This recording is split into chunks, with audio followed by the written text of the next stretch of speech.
अस्सलाम वालेकुम dear students, कैसे हैं आप लोग। I hope you are all fine.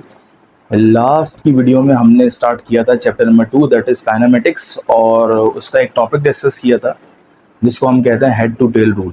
ठीक है, कि दो वेक्टर्स कैसे ऐड करवाए जाते हैं हेड टू टेल रूल से या फिर ग्राफिकल मेथड्स। आज हम उसी वेक्टर का एक और टॉपिक पढ़ेंगे जिसका नाम है resolution of a vector. Students, resolution किसे कहते हैं? रेजोल्यूशन ऑफ अ वेक्टर कहते हैं कि एक वेक्टर को उसके कंपोनेंट में रिजॉल्व करना, कंपोनेंट में तोड़ देना, कंपोनेंट में ब्रेक करना, स्प्लिट करना, उस प्रोसेस को कहते हैं रेजोल्यूशन ऑफ अ वेक्टर। आपने क्लास 9th में पढ़ा होगा, चैप्टर 4 या 4 था शायद, टर्निंग इफेक्ट ऑफ फोर्स शायद। तो रेजोल्यूशन किसे कहते हैं? रेजोल्यूशन कहते हैं एक वेक्टर को उसके कंपोनेंट्स में तोड़ देना। इस स्प्लिटिंग के प्रोसेस को क्या कहते हैं?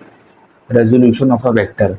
एक वेक्टर को जब स्प्लिट किया जाता है, जब रिजॉल्व किया जाता है, तो तीन कंपोनेंट्स में रिजॉल्व होता है, एक्स कंपोनेंट, वाई कंपोनेंट और जेड कंपोनेंट। अब चूंकि आपकी बुक में दो कंपोनेंट्स दिए हैं कि एक एक्स कंपोनेंट होता है, दूसरा वाई एक्सिस पे वाई कंपोनेंट होता है, तो उसी हिसाब से चलेंगे हम। तो पहले तो हम डेफिनेशन लिखते हैं कि रेजोल्यूशन ऑफ वेक्टर किसे कहते हैं। The splitting of a vector into its components is called resolution of a vector। ठीक है स्टूडेंट्स, क्या मतलब? किसी भी वेक्टर को उसके कंपोनेंट्स में ब्रेक कर देना। ये देखिए कंपोनेंट्स लिखा हुआ है, कंपोनेंट्स में ब्रेक कर देना, इस प्रोसेस को हम कहते हैं रेजोल्यूशन ऑफ अ वेक्टर। ठीक है स्टूडेंट्स। अच्छा, कंपोनेंट्स में जब ब्रेक करते हैं तो हमें दो कंपोनेंट्स मिलते हैं आमतौर पर। होते तो तीन है लेकिन अभी दो की डिस्कशन हो रही है। तो एक कंपोनेंट को हम कहते हैं एक्स कंपोनेंट, या फिर एक्स कंपोनेंट का नाम होता है हॉरिजॉन्टल कंपोनेंट, और दूसरे कंपोनेंट को हम कहते हैं Y component, that is vertical component. Diagram से शो करते हैं कि हॉरिजॉन्टल और वर्टिकल कंपोनेंट्स क्या होते हैं। तो सबसे पहले तो आप वो बना लें कार्टेशियन प्लेन, उसको हमने लास्ट वीडियो में भी डिस्कस किया था, एक्स प्लेन और वाई प्लेन, एक्स एक्सिस और वाई एक्सिस। ये हमारा एक्स एक्सिस है और ये हमारा वाई एक्सिस है। ठीक है स्टूडेंट्स, फर्ज करें आपको एक वेक्टर गिवन है। ये देखें, ये वेक्टर बनाया है मैंने। वेक्टर आपको पता है कहाँ से स्टार्ट होता है? ओरिजिन से स्टार्ट हो रहा है।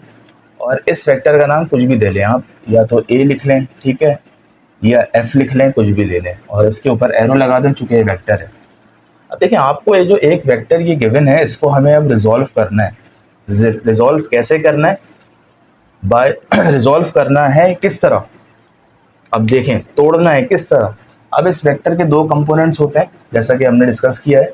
एक होता है एक्स कंपोनेंट जो कि एक्स एक्सिस पे होता है, एक होता है वाई कंपोनेंट।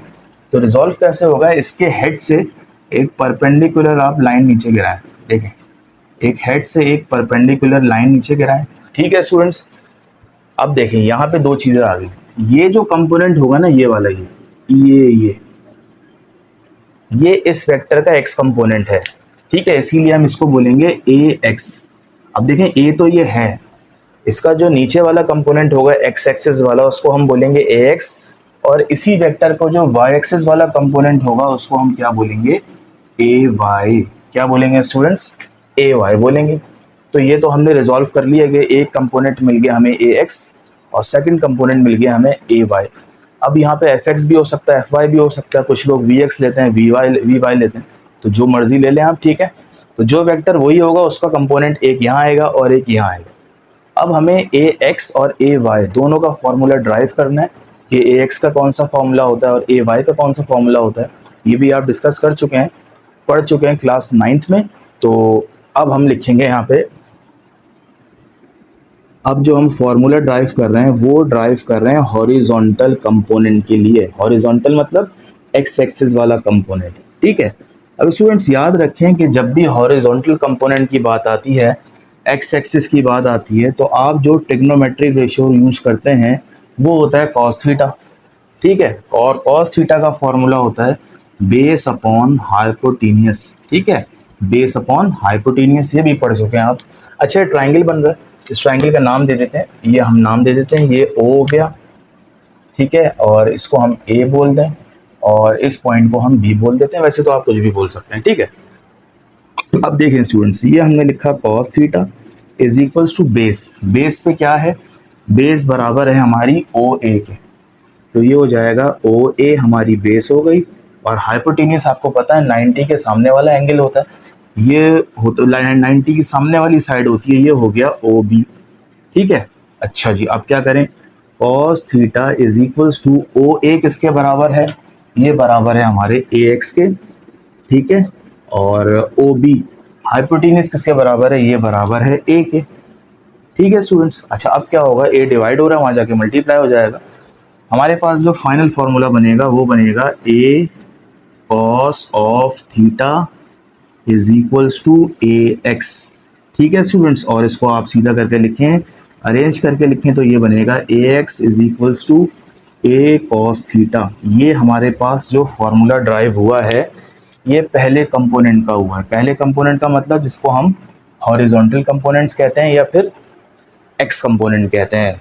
कैसे ड्राइव किया हमने, एक्स की बात होगी, एक्स एक्सिस की, तो कौन सा कंपोनेंट, कौन सा रेशियो यूज होगा, कॉस थीटा यूज होगा। ये तो हो गया पहला फॉर्मूला। अच्छा जी, दूसरा फॉर्मूला यहाँ लिखते हैं, हम ड्राइव करते हैं। एक हॉरिजॉन्टल हो गया, तो दूसरा क्या होगा, वर्टिकल। ठीक है, vertical component. Vertical component, vertical के लिए क्या यूज होगा स्टूडेंट्स, वर्टिकल के लिए यूज होता है साइन थीटा। तो ये देखें, sine of theta is equals to, formula होता है परपेंडिकुलर ओवर हाइपोटेनियस। अब हम देखते हैं परपेंडिकुलर क्या है। परपेंडिकुलर आपको पता है ये वाली साइड होती है, और ये हमने किसके बराबर ली है, ए बी के बराबर ली है, तो ये हो गया ए बी, और हाइपोटेनियस हमने ओ बी नाम दिया है इसको, ये ओ बी आ गया, साइड लिख दी पहले हमने।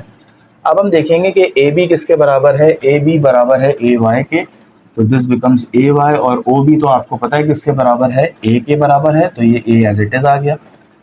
ए डिवाइड हो रहा है, वहां के मल्टीप्लाई हो गया, हमारे पास जो फॉर्मूला डिराइव होगा वो होगा A sine theta is equals to A Y, और इसको अरेंज करके लिखें, A Y is equals to A sine theta.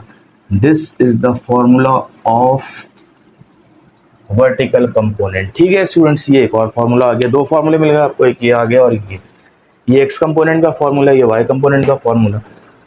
अब स्टूडेंट्स वेक्टर की डेरिवेशन बल्कि डेफिनेशन मैंने बताई थी लास्ट वीडियो में कि वेक्टर क्या होता है, ऐसी क्वांटिटीज, ऐसी फिजिकल क्वांटिटीज जिसको मैग्नीट्यूड तो चाहिए हो लेकिन मैग्नीट्यूड के साथ साथ डायरेक्शन भी चाहिए होती है। ठीक है, तो ये जो हमने दो फॉर्मूले आपको ड्राइव करवाएं, तो ये बेसिकली मैग्नीट्यूड है, एक एक्स कंपोनेंट का मैग्नीट्यूड है और एक वाई कंपोनेंट का मैग्नीट्यूड है। अब हम निकालेंगे इनके डायरेक्शन। तो डायरेक्शन कैसे निकालते हैं, अब देखें, अब हेडिंग आएगी डायरेक्शन। ठीक है, डायरेक्शन कैसे निकालते हैं। अच्छा जी, एक्स कंपोनेंट के लिए हमने कॉस यूज किया था, वाई कंपोनेंट के लिए हमने साइन यूज किया है। अब डायरेक्शन निकालने के लिए हम थर्ड ट्रिग्नोमेट्रिक रेशियो यूज करेंगे जिसको हम कहते हैं टेन थीटा, और टेन थीटा का फॉर्मूला होता है स्टूडेंट्स परपेंडिकुलर ओवर बेस। ठीक है, ये तो आपको पता होगा। परपेंडिकुलर क्या है इधर, परपेंडिकुलर है यहाँ पे, ये देखें ए बी परपेंडिकुलर है, और बेस क्या है यहाँ पे ओ ए। ठीक है स्टूडेंट्स, अच्छा यहाँ चल रहा है टेन ऑफ थीटा। अच्छा जी, अब क्या करें, अब ये करें कि tan theta as it is रहा, ए बी की जगह क्या आएगा, ये आ गया हमारा ए वाई, और ओ ए की जगह क्या आएगा, ये आ गया हमारा ए एक्स। अब चूंकि हमें डायरेक्शन चाहिए, डायरेक्शन को हम थीटा कहते हैं, ये तो आपको पता है, डायरेक्शन को हम थीटा कहते हैं।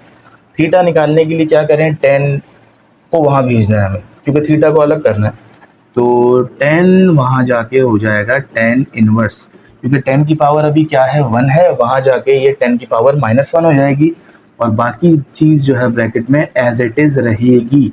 ठीक है स्टूडेंट्स, ये हमारा फॉर्मूला ड्राइव हो गया, इसको हम कहते हैं this is the formula of direction of a vector. तो स्टूडेंट्स हमने क्या किया, हमने एक वेक्टर को उसके दो कंपोनेंट्स में रिजॉल्व कर दिया, एक को कह दिया एक्स कंपोनेंट, दूसरे को कह दिया वाई कंपोनेंट, या फिर एक्स का दूसरा नाम हॉरिजॉन्टल और वाई का दूसरा नाम वर्टिकल, और इन दोनों को ऑल टुगेदर हम जब पढ़ते हैं तो उसको हम कहते हैं रेक्टेंगुलर कंपोनेंट। क्या कहते हैं स्टूडेंट्स, रेक्टेंगुलर कंपोनेंट्स, क्योंकि एक्स कंपोनेंट और वाई कंपोनेंट के दरमियान जो एंगल बन रहा होता है वो कितना होता है, 90 degree. Therefore these two components are called rectangular components of a vector. ठीक है स्टूडेंट्स, तो ये टॉपिक था हमारा रेजोल्यूशन ऑफ वेक्टर, ये ख़त्म हुआ। एक और वीडियो हम बनाएंगे जिसमें हम वेक्टर की एडिशन पढ़ेंगे एक और मेथड से। टिल देन अल्लाह हाफिज़।